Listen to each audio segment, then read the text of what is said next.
Saudara, ratusan warga Pati, Jawa Tengah memadati depan kantor Bupati. Besok akan menggelar demo imbas gaduh aturan pajak naik meski sudah dibatalkan Bupati.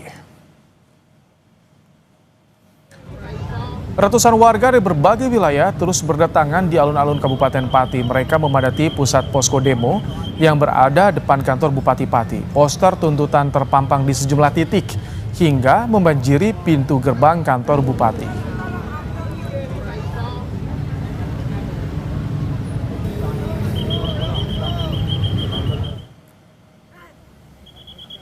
Terus mendapatkan penolakan dari warganya, Bupati Pati, Jawa Tengah Sudewo akhirnya membatalkan kenaikan tarif PBBP 2 hingga 250%. Pembatalan kenaikan pajak disebut Sudewo untuk menjaga situasi tetap kondusif serta mendorong perekonomian dan pembangunan daerah.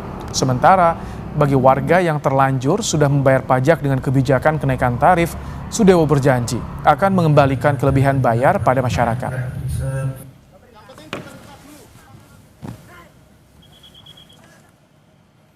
Saya memutuskan kebijakan kenaikan PBBP 2 saya batalkan untuk menciptakan situasi aman dan kondusif dan dalam rangka memperlancar perekonomian dan pembangunan Kabupaten Pati.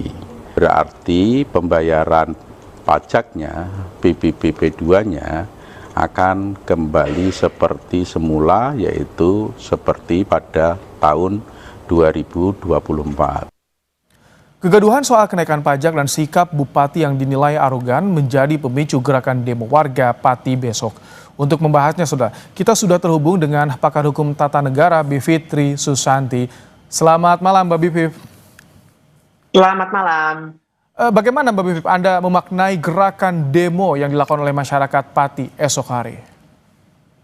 Saya kira kita harus apresiasi itu ya, karena artinya warga sudah punya pemahaman yang cukup tentang relasi mereka dengan Bupati yang mereka pilih gitu. Jadi saya kira ini dampak positif dan sangat konstruktif, dan saya kira bisa membuat kita makin yakin bahwa kita membutuhkan model pilkada langsung itu, karena warga jadi tahu persis apa yang memang menjadi hak mereka bisa tuntut kepada orang yang sudah mereka pilih. Bahkan saya sempat lihat di beberapa media sosial itu ada yang mengingatkan dulu janji kampanyenya sang Bupati waktu itu seperti apa, dan warga bisa connect dengan itu. Nah, tinggal nanti berarti kita mesti nilai lebih lanjut.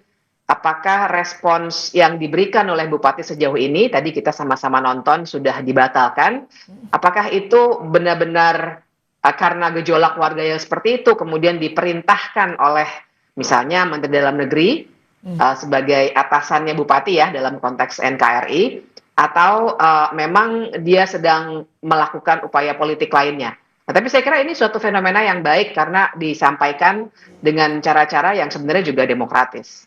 Ini kan Bupati sudah menurunkan tidak jadi membatalkan kenaikan pajaknya, kemudian juga sudah minta maaf. Namun masyarakat tetap menggelar demo. Sebetulnya apa yang ingin ditampilkan oleh publik Pati sendiri melihat hal ini, Mbak Bivip?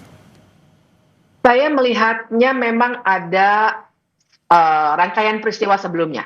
Salah satunya yang paling kuat adalah yang saya baca ya dari berita, arogansi dari Bupati ketika itu.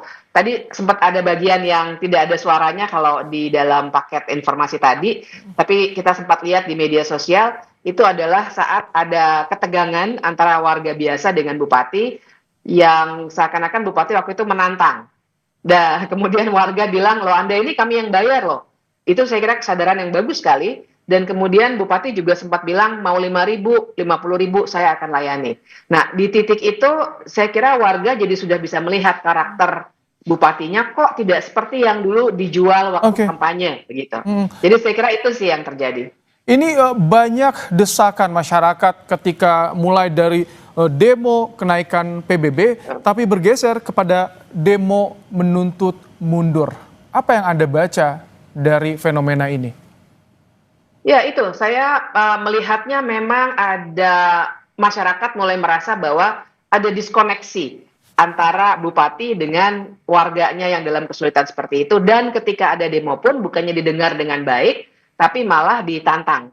Jadi kalau saya sih melihatnya ini memang suatu gerakan warga yang mulai mengkoneksi dengan baik antara kehidupan mereka sehari-hari dengan pejabat yang mereka pilih dalam pemilihan langsung gitu. Kalau saya sih melihatnya memang seperti itu. Kalau ada dugaan-dugaan atau analisis lain, silakan dianalisis. Tapi saya kira kita perlu membacanya ada konteks pertemuan atau pembatalan itu juga dilakukan setelah ada pembicaraan dengan pejabat-pejabat terkait, termasuk dengan Partai Gerindra.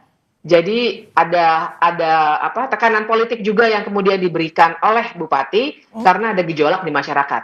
Nah, jadi kalau saya melihatnya ini memang isu yang menguat di masyarakat adalah ternyata Bupati ini memang tidak layak untuk memimpin kami. Oh, jadi tidak hanya tekanan publik, tapi ada juga tekanan secara vertikal dari elit politik, entah itu dari partai yang pengusung ataupun juga seperti gubernur atau Kemendagri.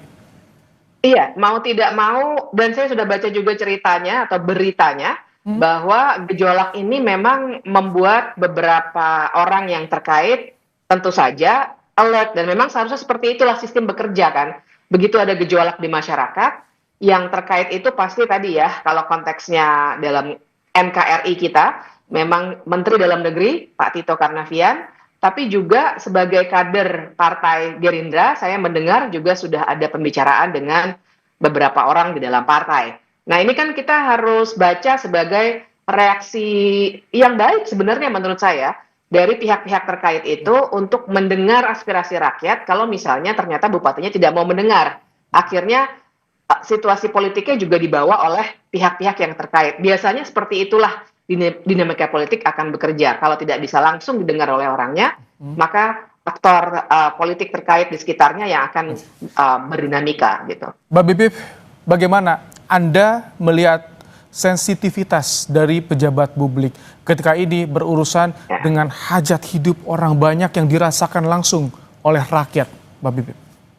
Nah, ini yang saya lihat memang sangat kurang. Jadi, tapi ini masalahnya besar sekali nih kalau kita diskusikan bisa panjang karena begini, yang jadi masalah dengan banyak sekali kepala daerah adalah ketika ada tekanan ekonomi daerah, kita harus paham bahwa ada yang namanya pendapatan asli daerah, PAD. Tapi ada juga dana yang ditransfer dari pusat. Dana yang ditransfer dari pusat ini tidak banyak karena ada tuntutan juga PAD itu makin tinggi dan yang saya dengar bahkan nanti akan banyak sekali dikurangi dari pusat.